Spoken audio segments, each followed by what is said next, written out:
গেল ২ বছরের বেশি সময় ধরে থমকে আছে শেরপুর সদরের থানাঘাট থেকে ঝগড়ারচর বাজার সড়কের প্রশস্তকরণ কাজ। সংশ্লিষ্টদের উদাসীনতায় গুরুত্বপূর্ণ এই সড়কটি আজ চরম ভোগান্তির কারণ হয়ে দাঁড়িয়েছে। খানাখন্দে ভরা ঝুঁকিপূর্ণ এই সড়কে প্রতিদিনই ঘটছে ছোট বড় নানা দুর্ঘটনা, আর চরম ভোগান্তিতে পড়ছেন হাজারো মানুষ। এদিকে কাজ অসমাপ্ত রেখে উধাও ঠিকাদারি প্রতিষ্ঠান। শেরপুর থেকে মহিউদ্দিন সোহেলের পাঠানো তথ্য ছবিতে ডেস্ক প্রতিবেদন।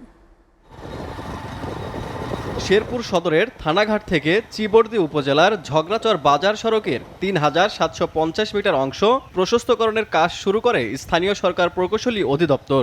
পরিকল্পনা অনুযায়ী ঝগড়াচর বাজার থেকে হিরোয়া বাজার পর্যন্ত প্রশস্ত হবে সড়কটি।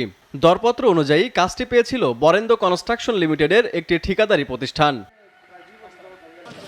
অভিযোগ রয়েছে, কাজটি পরিচালনা করেছিলেন শেরপুরের প্রভাবশালী একটি রাজনৈতিক দলের নেতারা, কিন্তু ২০২৪ সালের ৫ই আগস্টের গণ অভ্যুত্থানের পর থেকেই পালিয়েছেন তারা।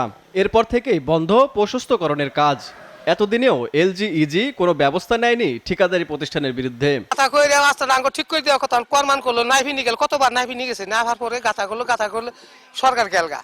এখানে এরপর রাস্তাটা এমনি আছে, রাস্তার মধ্যে কোনো গাড়ি কাটাকাটি করা যায় না, অ্যাক্সিডেন্ট হয়ে যায়। যখন গাড়ি আসে তখন আমরা এক পাশে দাঁড়ায় বা রাস্তা থেকে নাইমে অন্য রাস্তায় খেতে দাঁড়াইতে হয়। রাস্তা মেলা দিন ধরে অসুবিধা, মেলা মানুষ অ্যাক্সিডেন্ট হয়েছে, দুটো পাইছে, এই গাড়ি কাটা হয় না, মেলা সমস্যা।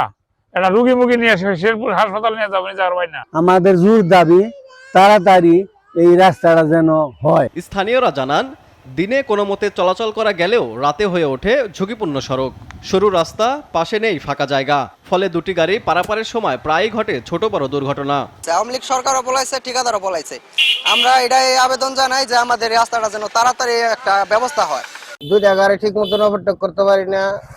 একটা বড় গাড়ি আসলে আমাদের অনেক দূরে সাইড দিতে হয়, দাঁড়া করে দুনিয়ার জাম বাইজা জায়গায় জায়গায় ব্রিজের গর্ত করে রাখছে, এখানে অ্যাক্সিডেন্ট হয়ে 2 জন মানুষ মারা গেছে। রাস্তাটা লোকজন চলাফেরা করবো, এমনি বড় বড় ডিস্ট্রিক্ট গাড়ি চলে, আগে রাস্তা নাই, আস্তা খুঁজে ছুঁয়ে গেছে, আছে 10 ফুট, আগে আছে আস্তা 5 ফুট।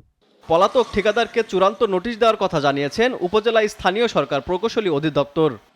তো আমরা ঠিকাদারকে একাধিকবার চিঠি দিয়েছি, এবং যদি তারা সময় মতো কাজটা বাস্তবায়ন করতে না পারে সেই ক্ষেত্রে আমরা এটা আইনগত ব্যবস্থা নিব, এবং ঊর্ধ্বতম কর্তৃপক্ষকেও আমরা এই ব্যাপারে অবগত করেছি, যথাযথ ব্যবস্থা নেওয়া হবে।